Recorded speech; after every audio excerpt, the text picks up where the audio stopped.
In Titanic, you don't just watch a love story, you feel it. The joy of falling in love, the fear of sinking, the heartbreak of loss, all of it hits hard because of one tiny almond-shaped part of your brain, the amygdala. It's the emotional engine that makes cinema and life unforgettable.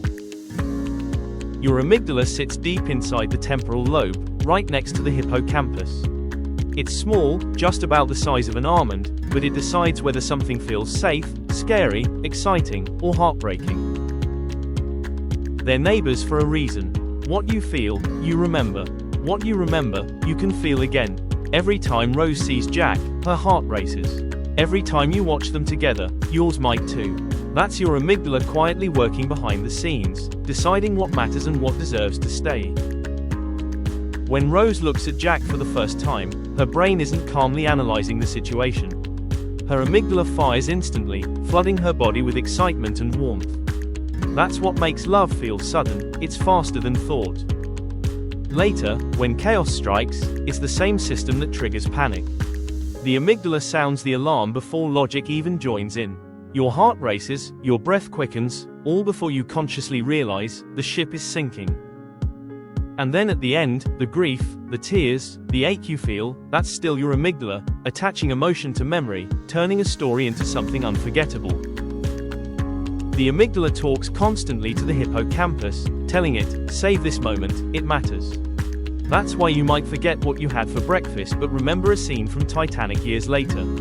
Emotion strengthens memory. It's also why people with Alzheimer's may forget names but still recognize the feeling of love, because the amygdala stays active long after the hippocampus fades. Sometimes, this emotional system goes into overdrive. Too much activity, and you get anxiety, phobias, panic attacks.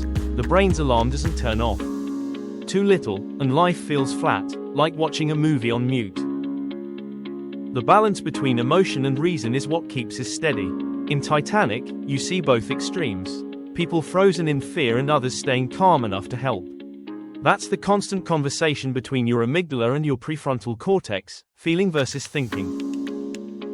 You can't silence your amygdala, and you shouldn't. But you can teach it peace. Slow breathing, laughter, music, movement, these are all ways of telling your brain, you're safe. The more you practice calm, the easier it becomes to stay grounded even when life feels like it's sinking. The amygdala is why stories move us, why songs stay with us, and why love, fear, and hope are the things we never forget. It turns science into feeling, and feeling into memory. So next time you watch Titanic and your eyes tear up, don't fight it. That's your brain reminding you that emotion is what makes us human.